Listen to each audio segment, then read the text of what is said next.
မင်္ဂလာပါအောက်တိုဘာ30 2025နေ့ဖြစ်ပါတယ်မြို့သားဧကရီအာနာပိုင်တတိဒေါက်တာဒုခင်2008ခုနှစ်အခြေခံစီရကျုံနဲ့အနီးသာသနာ့ပြုကောင်းကျိုးလုပ်နေတယ်ပတ်စပို့လွတ်လပ်ရေး10နှစ်တရားမျှတအမျိုးသားဓမ္မပြည်မမဲထွေအာနာပိုင်တတိဒေါက်တာဒုခင်သည်2008ခုနှစ်အခြေခံဥပဒေစီရကျိုးနဲ့ညီတူတဲ့တိတ်ခါဖုံးကန်ကြီးတန်ဖိုးရှိတယ်လက်တွေ့မြင်လား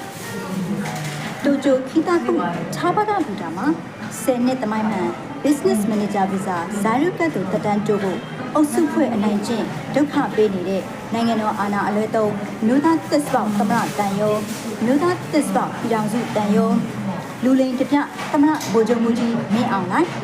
NLD အောင်ဆန်းစုကြည်ဝင်းမြင့် USDP တိန်းစိန်မြင့်ဆွေဝနမောင်ရင်ခင်ရီ USDP တရှိုဂျူဂျူလမိသားစုတန်ယုံဝန်ထမ်းများပြည်ထောင်စုလွတ်တော်တန်ယုံ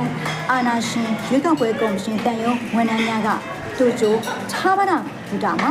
မြန်မာနိုင်ငံအင်ရှင်မကွေးတိုင်း6မြို့သူဒေါ်တူတူခင်းဒီပတ်ဖို့ ONC တွေနဲ့ပြုံးမှဒေါ်တူတူခင်းရဲ့အကျိုးစီးပွားဖြတ်စည်းမှုသာသနာပြည့်ပြည်အောင်စုသမ္မတဇာတာနဲ့ကောင်စီကော်မရှင်တန်ယုံအားလုံးကိုထပ်သိမ်းပြီးဖြစ်ပါတယ်သာသနာပြည့်တပြဗိုလ်ချုပ်မှုကြီးစစ်သားများ USDP တရှိုဂျူဂျူလမိသားစုတန်ယုံဖုံးကြီးများသတင်းကြောင်များနိုင်ငံတော်အာဏာအလွဲသုံး MRTV ညရီ TV မှာအထမပြနေတယ်အရှိတရားအမှန်အတိုင်းချက်ချင်းလက်တွေ့ကျိုးစင်တက်အမိတ်ပေးပြီးဖြစ်ပါတယ်လက်တွေ့နော်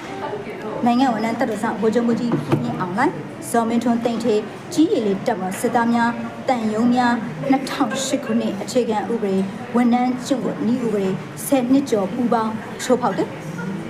နိုင်ငံတော်အာဏာအလွဲသုံးအုပ်စုဖွဲ့အနိုင်ကျင့်ဒုက္ခပေးနေတာချက်ချင်းရပ်ပါစစ်သားများတတိရှိရှိအရှိတရားအမှန်အတိုင်းလက်တွေ့ဘဝကိုရင်ဆိုင်ကျိုးစင်တက်ကြပါဒေါ်တူတူခင်တယ်လီဖုန်းနဲ့ coach လက်ကအိတ်ကြောက်သွားတယ် Facebook အကောင့်ကနေပြောနိုင်တော့ဘူးလက်တွေ့မြင်လားကြီးပွားတရားမျှတအမျိုးသားဓမ္မပြည်မမဲထွေအာနာပိုင်တတိဒေါ်တူခင်သည်2008ခုနှစ်အခြေခံဥပဒေဆရာကျင့်ဝတ်နဲ့အညီတူလဲမြည်သူကိုမှလက်ငွေပေးပါမြန်မာနိုင်ငံလူလိမ်နိုင်ငံအဖြစ်မခံနိုင်ပါ business manager visa ဇာရုကတ်တို့တက်တန်းတိုးဖို့တတော်ဆောင်ဗိုလ်ချုပ်မှုကြီးမင်းအွန်လိုင်းကြီးရည်တက်မောတန်ယုံအာနာလာစာအားလုံးကိုတင်ပြီးပြီဖြစ်ပါတယ် passport ပြင်ပြီးပြီဖြစ်ပါတယ်စံပြ passport ပြည်ထောင်စုသမ္မတစာသားမ